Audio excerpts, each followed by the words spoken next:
pour ceux qui viennent juste de nous rejoindre, nous vous signalons que vous suivez l'émission spéciale édition que vous présente Yves Kenao. Alors, pour cette partie, nous allons recevoir sur Tempo Afrique TV Monsieur Komi Komla. Il est l'ancien vice-président de Diastod Togo ici, USA, ici aux États-Unis. C'est un monsieur qui connaît bien la politique togolaise, bien, je dis bien la politique togolaise.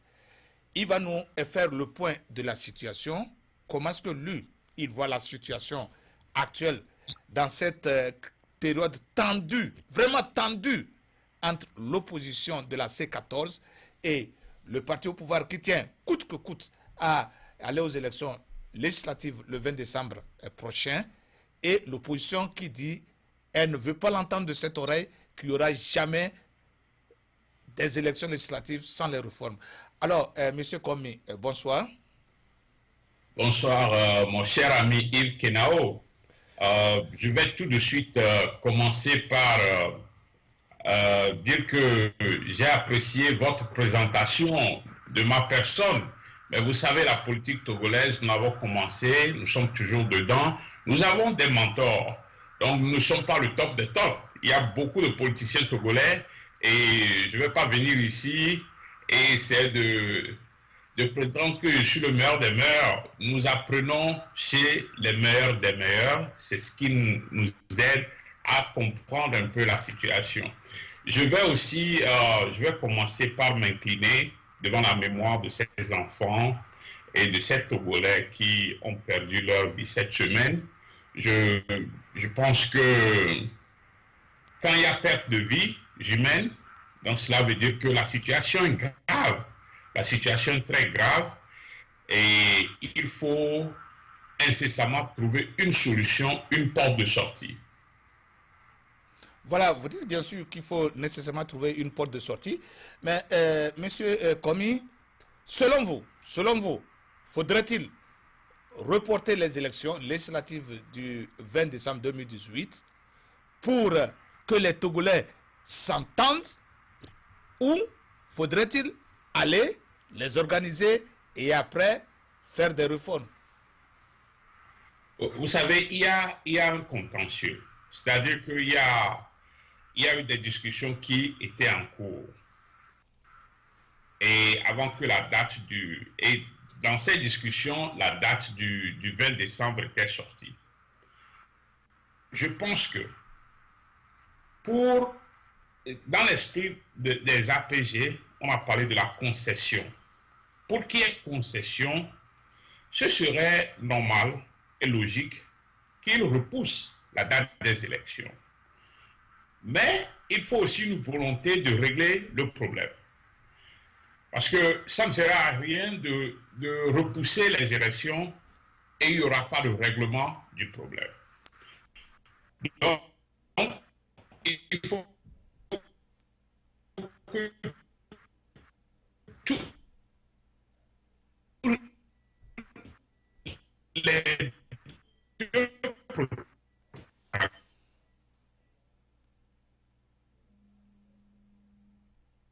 vous me... Allez-y, allez-y. Ouais, donc c'est ce que je disais, qu'il faut que les deux protagonistes prennent la décision et la responsabilité sur eux de régler le problème. Ce serait bien s'ils repoussent la date des élections. Vous savez, aujourd'hui, Monseigneur Poduro, je sais, dans votre monologue, vous avez touché du doigt la responsabilité des hommes religieux. Mais il faut savoir que dans un pays, il y a toujours, c'est-à-dire le sage des sages. Et compte tenu des responsabilités que Monseigneur Poduro a eu à occuper dans notre pays, je pense que quand il sort, il faut savoir que la situation est grave. Et j'ai entendu votre monologue. Ben, vous savez, j'ai eu une éducation purement chrétienne. J'ai fait CSA de Togoville, j'ai fait le collège protestant. Je connais. Je suis un enfant de... presbytérien. Je suis né dans l'église presbytérienne. Je sais. Et le modérateur de l'église presbytérienne aussi a souhaité que tout le monde s'asseye et que tout le monde s'asseye et qu'il y ait une décision. C'est-à-dire que ça soit consensuel. L'organisation de ces élections, que ça soit consensuel. Donc, l'Église est là, c'est vrai. Je sais que les avis sont un peu partagés. Certaines personnes pensent que l'Église ne doit pas intervenir ou les églises ne doivent pas intervenir. C'est leur point de vue. Mais quand ça gâte dans un pays, il est important que les hommes d'Église trouvent le créneau normal pour essayer de tirer sur la sonnette d'alarme. Ok, j'ai une question pour vous. Si maintenant, comment est-ce que ce type-là, qui s'est déclaré déjà, qui donne son point de vue déjà, est-ce que dans cette congrégation ou son église, il n'y a pas de gens qui souhaitent aller aux élections? Et je comprends parfaitement votre position. Mais il faut aussi comprendre ce qu'ils sont en train de dire. Ils ne disent pas que les élections n'aient pas lieu. J'ai écouté Monseigneur Kodro aujourd'hui, il dit qu'il faut repousser la date. Voilà. Maintenant, une autre question. Ils disent tous de repousser la date. Eux, en tant que Togolais, connaissant la situation togolaise, ou bien ils font semblant de ne pas la connaître, est-ce que ces deux camps, même si on repoussait les élections, qu'est-ce qui leur fait savoir qu'il y aura élection, qu'il y aura résolution de la crise? Ouais, c'est pourquoi j'ai dit qu'il faut que les deux camps puissent, qu'ils prennent la responsabilité sur eux de régler définitivement ce problème. Vous voyez, parce que le problème a duré et d'une manière ou d'une autre, si un jour, on va toujours régler ce problème. Donc, il faut essayer que tout un chacun, comme vous l'avez dit, vous avez souligné ce point-là, que tout un chacun essaie de mettre un peu du vin, un peu de l'eau dans son vin. C'est-à-dire, on ne peut pas aller à une négociation et dire que tous mes points seront respectés. Ils iront à ces négociations dire, bon, qu'il suis 4 points présentés, si j'arrive à prendre 2, bon, merci, pour l'intérêt supérieur de la nation. Donc, il faut que tout un chacun arrive à trouver des points importants et aussi des points sur lesquels ils peuvent passer l'œil. Bon, j'ose croire. Je ne suis ni pour le report, ni pour le maintien, mais tout ce que je sais, je connais le Togolais. Ce problème existe depuis 50 ans. Depuis 50 ans, il est là. Et ce n'est pas aujourd'hui, en repoussant de 2 mois, d'une semaine ou de 4 semaines ou d'un an, qu'on va trouver de solutions. Le Togolais, en un mot, doit se transformer, se transcender. Même, je sais que c'est difficile ce que je dis, les gens n'arrivent pas à percevoir. Hein. Ce n'est pas que on ne peut pas régler le problème, hein, mais c'est que nous n'avons pas la tolérance en nous. Nous crions que nous allons à l'église, nous crions que nous sommes des croyants, nous crions que nous sommes quoi, mais nous n'avons pas la crainte de Dieu en nous. Nous n'avons pas le pardon en nous, du prochain. Qu'est-ce qu'on peut, c'est que je ne comprends pas, qu'est-ce qui peut amener les Togolais aujourd'hui, depuis 50 ans, à ne pas s'entendre sur un point, l'intérêt du Togo? Je n'arrive pas. Et c'est ça qui me fait extrêmement mal. Parce que je me suis posé la question, il y a quoi? Qu'est-ce qu'il y a au juste? Et que les Togolais n'arrivent pas à s'entendre sur un point, l'intérêt général du Togo. Pour que des enfants tombent. Ces enfants-là sont, peut-être qu'on a perdu un grand président. Vous voyez? Que les politiciens cessent de parler au nom d'un peuple qui n'existe pas. Tout le monde se lève, il dit au nom du peuple, le peuple fait quoi? Le peuple n'a jamais mandaté quelqu'un. Même ceux qui sont au pouvoir, qui crient, qui parlent au nom du peuple, le peuple ne les a pas mandatés. Parce qu'il y a une partie qui n'a pas voté pour eux. Continuez, monsieur Komla. Alors, monsieur Komla, vous avez vu qu'il y a des tensions dans le pays. Comment trouvez-vous, comment pensez-vous que s'il y a, si on peut dire que si les élections, disons que les élections auront lieu, disons ça, comment trouvez-vous que dans ces conditions difficiles de crainte, les campagnes pourront se passer normalement? Vous savez, il faut un état d'apaisement, c'est-à-dire il faut qu'il y ait la paix pour faire la campagne. Bon, c'est difficile actuellement pour ceux qui sont en course de faire leur campagne, d'expliquer leur projet politique à c'est-à-dire aux populations. Mais bon, la situation est tendue. Ça, il faut le reconnaître. Arriver ici et dire que la situation n'est pas tendue, parce que j'entends certains politiciens qui disent ça, que donc ils sont prêts, ils sont prêts pour aller aux élections et tout ça là. Non. Je pense qu'il faut prendre du recul, essayer d'analyser les choses, être sincère et franc avec soi-même. C'est ça, la franchise avec ce peuple et la sincérité avec nous-mêmes. Dire que les conditions ne sont pas réunies. Mais, maintenant, que faire? Parce que les deux protagonistes de la crise, comme vous l'avez dit, c'est comme s'ils ne veulent pas régler le problème. Ils ne veulent pas. C'est pas comme, ils ne veulent pas. Ça leur profite. Ça les profite. Ils ne veulent pas. Je ne sais pas si ça leur profite, mais bon, ce que je suis en train de dire, c'est qu'il n'y a pas une volonté manifeste. Donc maintenant, on ne va pas avoir des morts à chaque élection. Vous avez parlé du déjà vu. Vous savez, en 2015, il y avait eu des tensions. En 2013, il y avait eu des tensions. Il faut qu'on arrête.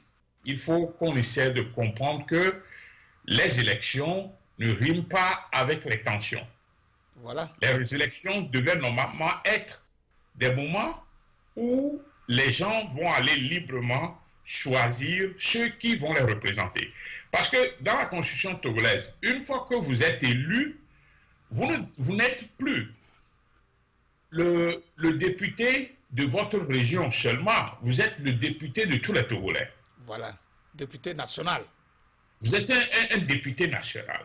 Donc c'est ça, c'est que les élections ne doivent plus être dans notre pays des moments de trouble, des moments où les gens vont encore commencer par aller en exil, des moments où bon, on va perdre nos amis, nos enfants, voilà, nos cousins et tout ça là. Il faut que, en responsable, les politiciens togolais arrivent à comprendre. C'est-à-dire, quand je parle de politiciens togolais, je parle de toute la classe politique. Ouais, la mouvance, la C14, les autres partis de l'opposition, les autres partis alliés à la mouvance.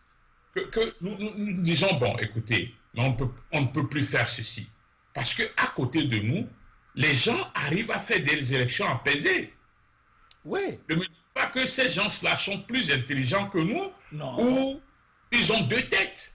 Non. Vous voyez, ils s'acceptent, ils font des concessions, ils mettent la nation devant. Je dis, j'apprécie les Béninois.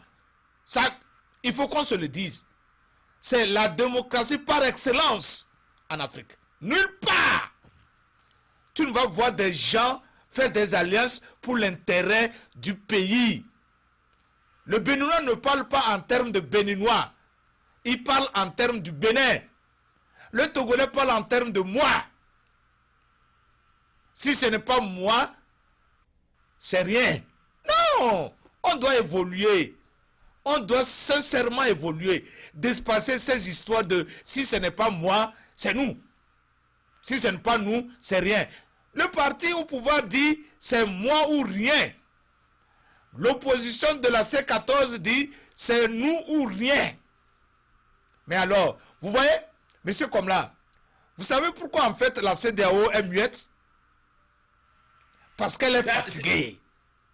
Non, je pense La que... CEDEAO est fatiguée parce qu'elle s'est rendue compte que les Togolais ne veulent pas se parler. C'est tout. Non, Yves, je pense qu'il faut comprendre ceci. Le cas de la CEDEAO est un peu bizarre. Mais ce n'est pas aussi seulement la CEDEAO.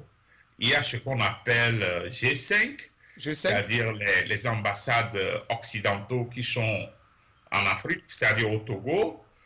Je vois mal pourquoi ce mutisme, pourquoi ce silence. C'est un peu inquiétant.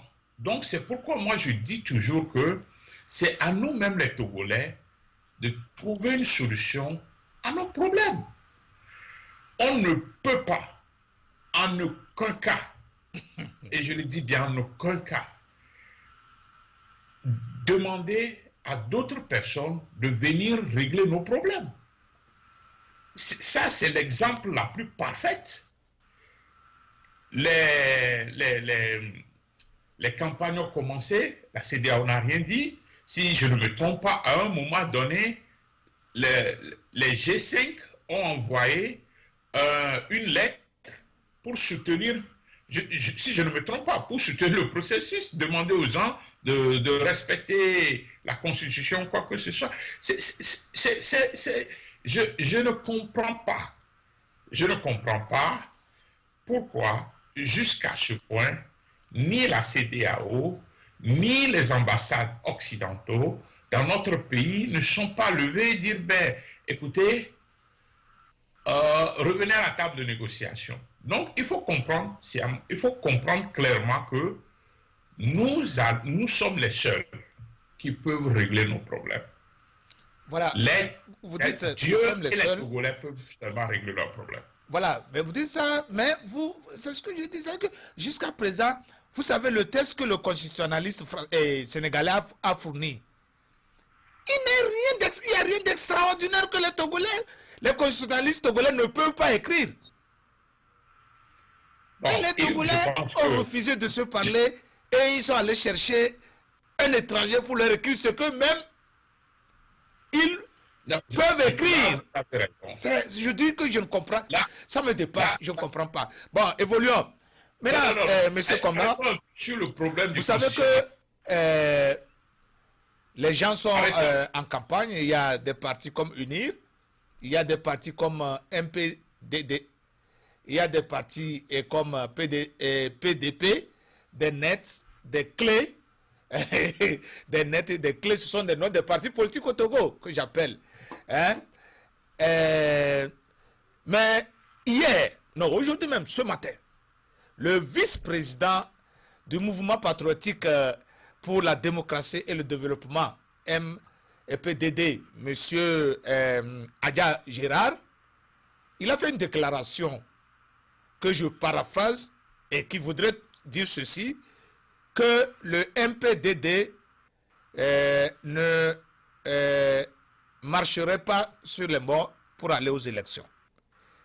Est-ce que vous pouvez nous dire un peu plus de ce que le vice-président de MPDD voudrait dire par là?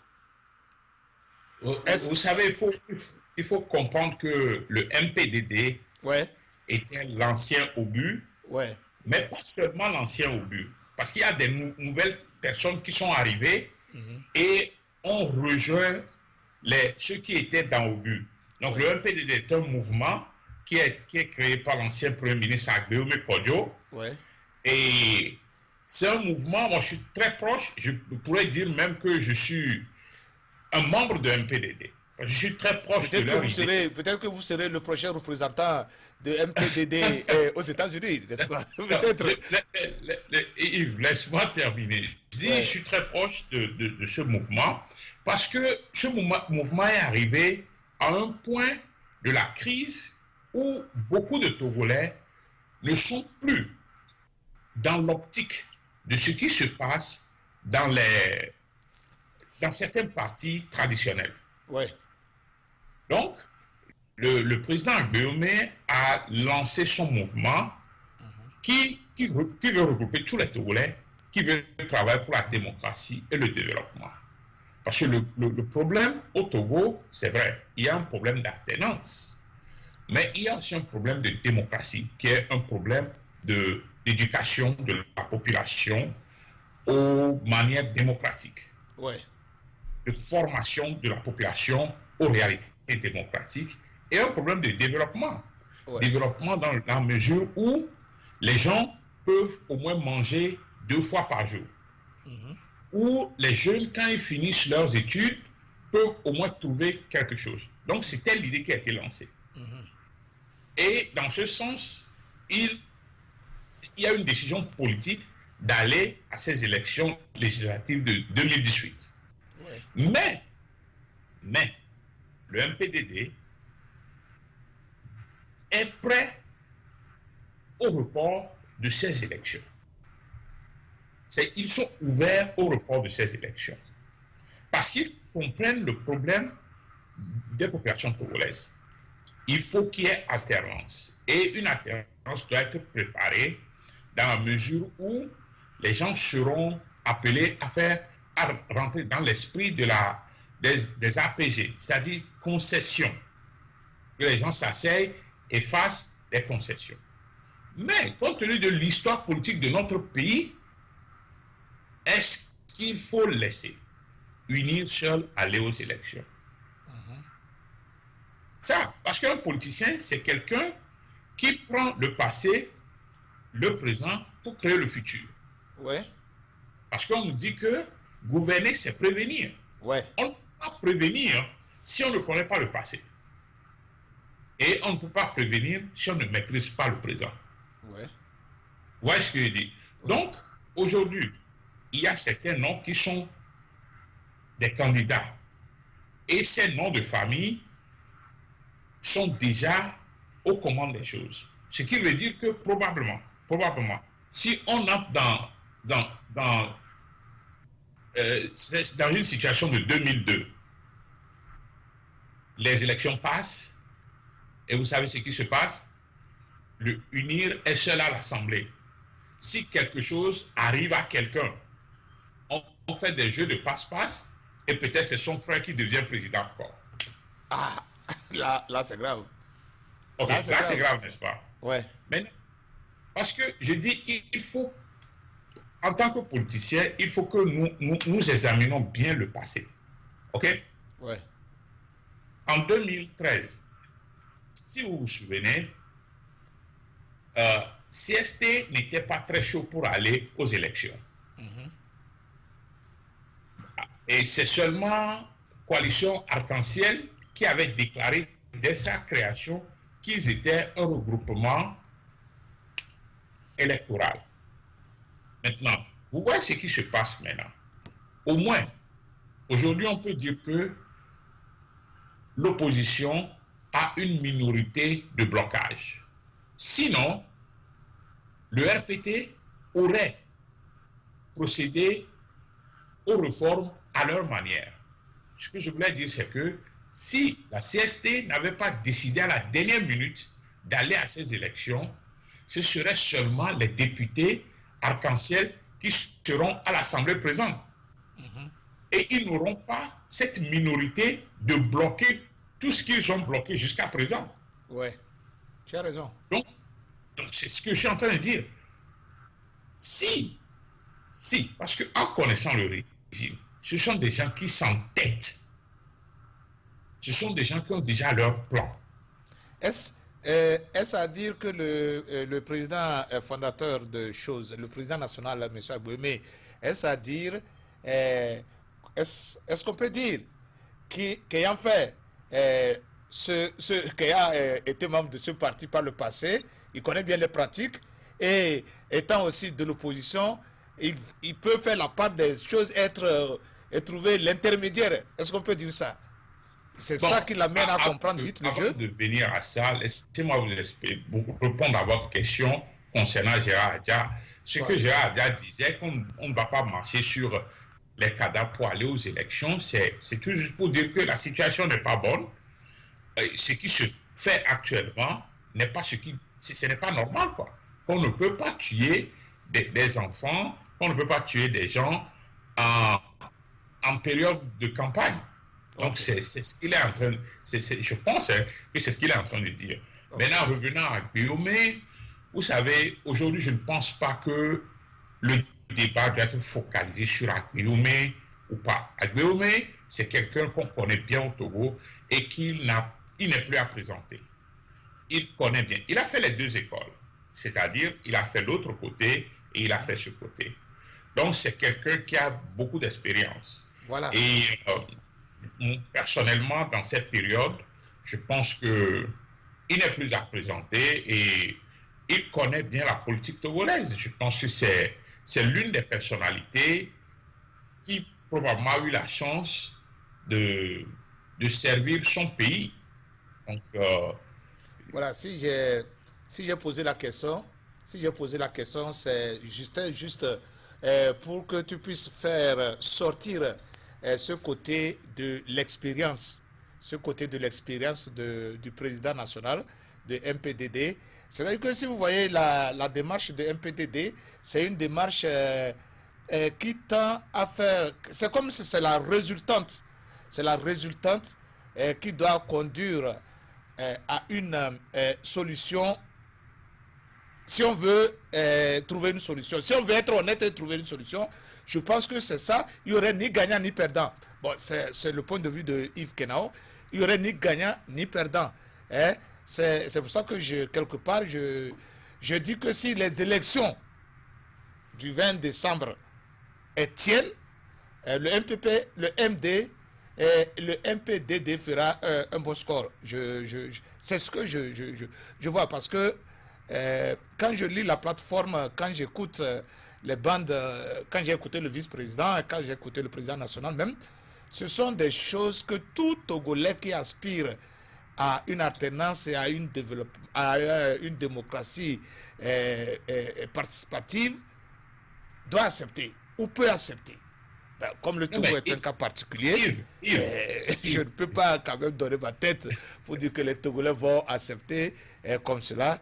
Mais un Togolais qui fait l'analyse, la part des choses, comprendra que c'est la pilule là qu'il faut au Togo à l'heure actuelle.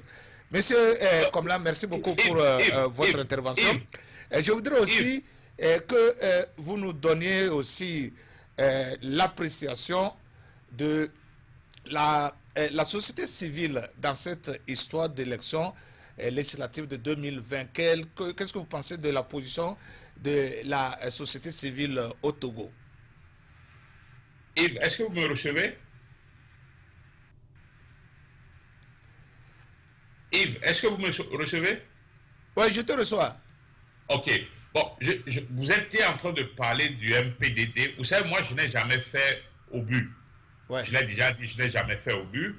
Mais en 2013, quand Obu était au niveau du CST, ouais. Obu était l'un des partis qui militait pour une liste commune avec Arc-en-Ciel. Ouais. Si on avait eu cette liste commune en 2013, l'opposition aurait fait 1 million quelque chose de voix et UNIR aurait fait 900 000 voix. Donc, ce qui veut dire que l'opposition aurait plus de députés que UNIR. C'est-à-dire si en 2003, CST et Arc-en-Ciel, comme Obu l'avait proposé, Obu était l'une des formations politiques qui poussait pour ça, qu'il faut une liste. Donc, il y a aussi une question de stratégie politique. Il y a une question de stratégie politique et c'est avec l'expérience qu'on acquiert ces stratégies politiques. Donc, bon, comme ça c'est ce que vous venez de dire, c'est plus ou moins votre analyse personnelle en tant que journaliste, mais aussi c'est basé sur l'expérience sur le terrain et toutes les informations que vous avez sur cette nouvelle formation MPDD. Donc, c'est ça. Maintenant, revenons à la société civile. Bon, je pense que, vous savez, au Togo, les choses sont un peu bizarres. Au Togo, il y a deux sociétés civiles. ce qui ne devait pas normalement être le cas. Il y a une société civile qui est proche du pouvoir et il y a une société civile qui est proche de la C14. C'est un peu bizarre. C'est vraiment bizarre pour moi. Donc, c'est que la même chose qui se passe au niveau des partis politiques est transférée au niveau de la société civile. Donc, déjà, il faut comprendre qu'il y aura les mêmes résultats. Il y aura un dysfonctionnement total au niveau de la société civile. Bon. Et dans tout ce brouhaha, qu'est-ce que vous pensez va se passer le 20 décembre prochain? Bon, ça dépend du gouvernement togolais, ça dépend des Togolais dans l'ensemble, ça dépend de beaucoup de facteurs. Vous savez, un parti politique doit nécessairement aller à des élections. C'est là où il se mesure à d'autres partis politiques. C'est là où il se mesure à d'autres entités politiques, à d'autres courants politiques. Maintenant, bon, si un gouvernement organise des élections dans des conditions... La condition d'organisation des élections est toujours un sujet de dispute au Togo. Donc, ce n'est pas une nouvelle chose.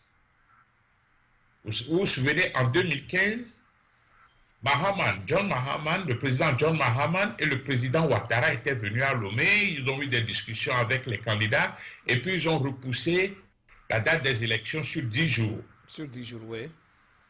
Oui. Bon.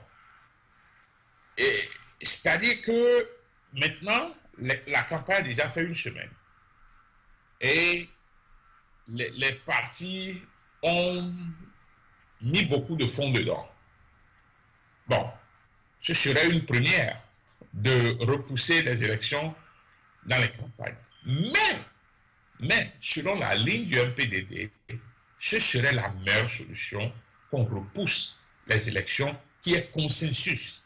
Mais dans le cas contraire, pour éviter une situation de 2002, pour éviter une situation qu'on ne peut même pas décrire, il faut au moins aller y avoir une minorité bloquante pour bloquer certaines réformes. Vous voyez? Donc c'est ça. On ne peut pas être ici maintenant et dire ce qui va se passer au soir du 20. Mais je pense que, en tant que Togolais, il faut que le Togo gagne au soir du 20 décembre. Quel que soit ce qui se passe, il faut que le Togo soit gagnant et que nous sortions de cette crise plus unis que jamais. Voilà. Voilà, Monsieur Komi, je vais ajouter quelque chose à ce que vous venez de dire. C'est que j'ai toujours dit qu'il y a un danger de ne pas aller. C'est-à-dire que j'ai vu, pour ceux qui ne le savent pas, en 94, en 93, on a dit qu'on ne va pas aller au présidentiel. Si nous n'allons pas, le président Yad Massol ne peut pas être élu. Il a été élu. On dit, oh non, nous n'allons pas aller aux législatives. Beaucoup n'ont pas été. Le RPT a gagné. En 2002, nous n'allons pas aux législatives. C'est ça qui a fait que la constitution de 92 a été purement et simplement modifiée par les députés du RPT. Personne n'y était pour s'y opposer. Est-ce qu'en 2018, nous allons laisser les mains libres aux députés de UNIR d'aller modifier la constitution comme ils veulent, d'aller la soumettre au référendum s'ils veulent, de faire tout ce qu'ils veulent par eux-mêmes? Et seule leur volonté va alors s'imposer à nous autres, à nous tous. C'est à nous de voir cela. C'est aux Togolais de voir cela. De dire, bon, nous n'allons pas.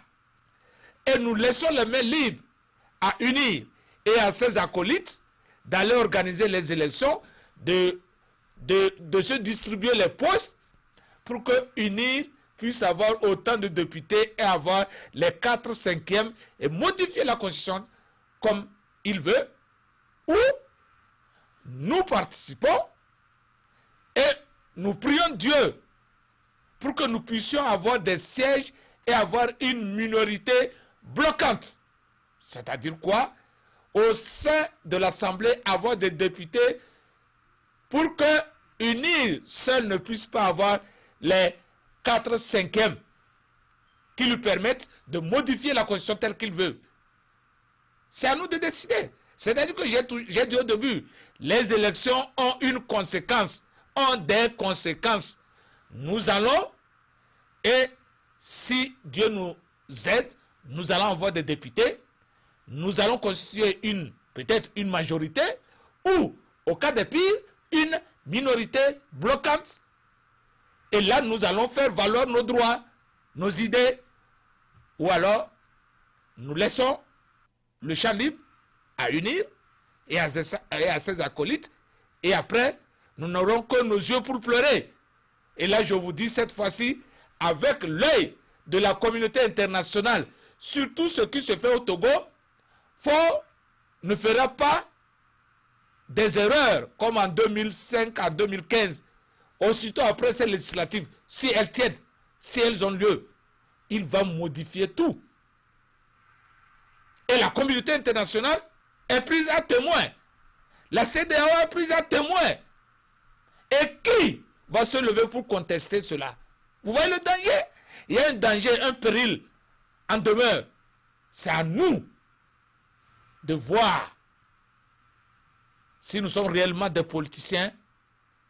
Il faut prévoir l'avenir, voir, lire entre les lignes. C'est le moment de faire des décisions.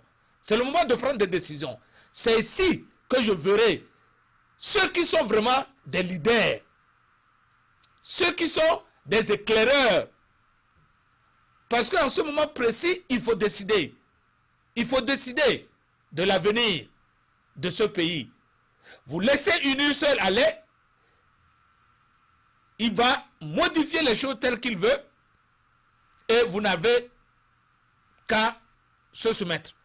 Où vous allez, et si Dieu vous aide, vous avez une minorité bloquante. C'est à vous de réfléchir. C'est à aux Togolais de réfléchir.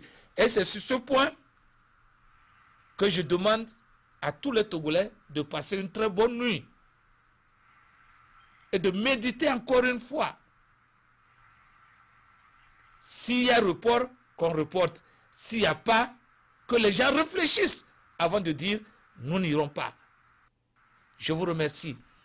Je vais vous retrouver la semaine prochaine pour un autre numéro de Special Edition. Monsieur Komi Komla, ancien vice-président de Diastog USC, je vous remercie pour votre disponibilité et j'espère que tout ce que vous venez de nous dire, les téléspectateurs de Tempo Afrique TV vous ont compris, vous ont suivi. Je vous remercie beaucoup pour votre disponibilité. On se retrouve la semaine prochaine pour un autre numéro. C'était Special Edition avec Yves Kenao et Malik Sall de l'autre côté de la réalisation. On vous retrouve la semaine prochaine.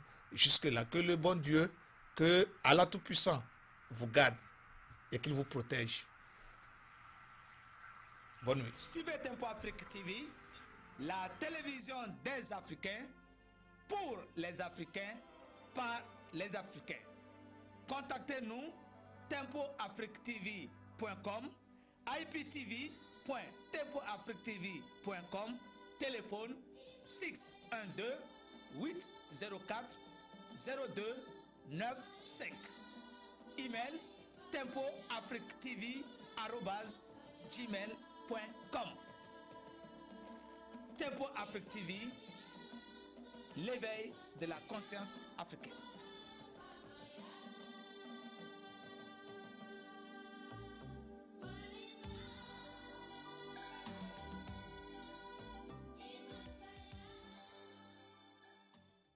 Du nouveau à Minneapolis, Tempo Afrique Travel. Vous voulez voyager? Achetez vos billets d'avion à l'agence de voyage Tempo Afrique Travel. Avec l'agence de voyage Tempo Afrique Travel, pas de problème de connexion, pas de problème de transfert de vol. Avec l'agence de voyage Tempo Afrique Travel, c'est le voyage en toute tranquillité, en toute beauté, de votre maison jusqu'à votre destination. Votre satisfaction est notre plaisir.